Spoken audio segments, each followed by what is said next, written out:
Selamat datang ke Aotearoa atau nama panggilannya Tanah Awan Putih yang Panjang. Dalam kupasan kali ini, kita akan menyelami keajaiban New Zealand, sebuah negara yang cukup sinonim dengan landscape yang memukau dan budaya yang sangat kaya.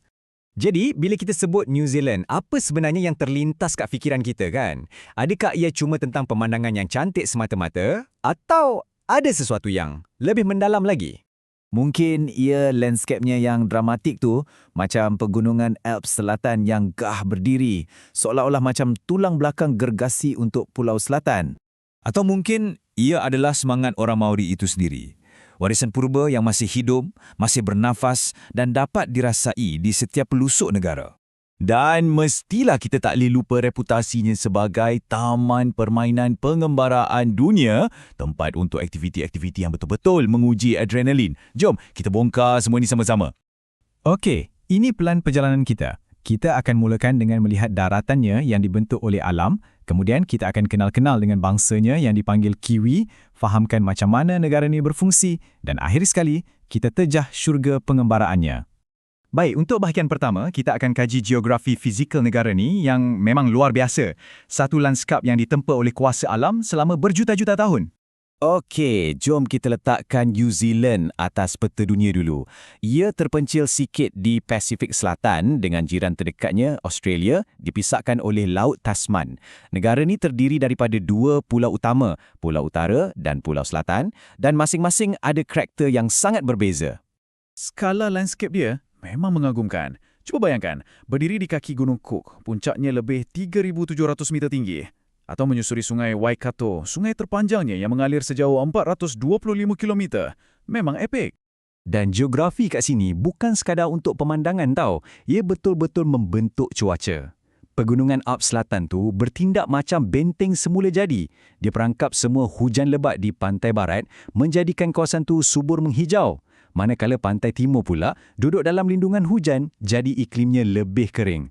Satu pulau tapi dua dunia berbeza.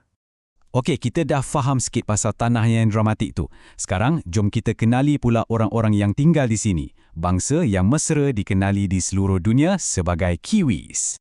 Nah, ini satu fakta yang agak mind-blowing. Saiz New Zealand ni hampir sama besar dengan UK, tapi penduduknya cuma 5 juta orang.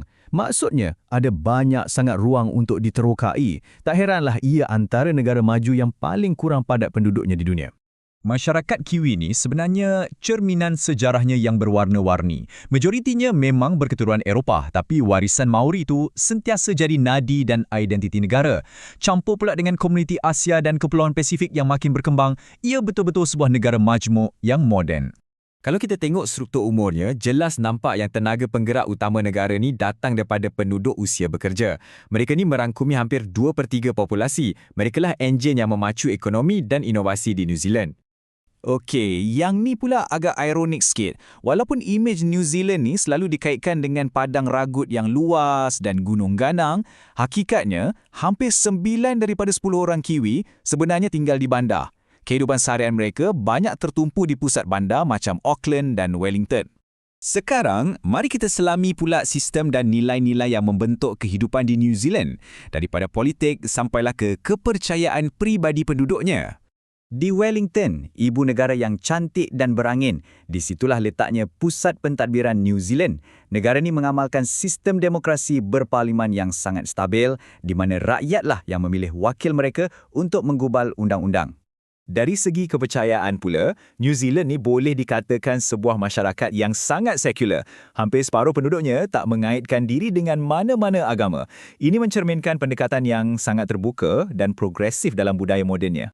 Jadi, bila kita gabungkan semua ni, ekonomi yang maju, pendidikan berkualiti dan sistem kesihatan yang cemerlang, ia menyumbang kepada kualiti hidup yang sangat tinggi.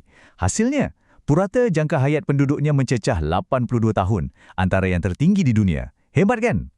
Okey, sekarang kita masuk bahagian yang paling menyeronokkan. Jom kita tengok kenapa berjuta-juta orang dari seluruh pelosok dunia sanggup datang jauh-jauh untuk merasai sendiri pengalaman di New Zealand. Pengembaraan di New Zealand ni boleh kita pecahkan kepada 3 pengalaman utama. Mula-mula, anda boleh teroka keajaiban alam macam fjord di Milford Sound. Lepas tu, alami sendiri warisan budaya Maori di Rotorua. Dan akhir sekali, ceriakan hari anda dengan menguji keberanian terjun banji di Queenstown.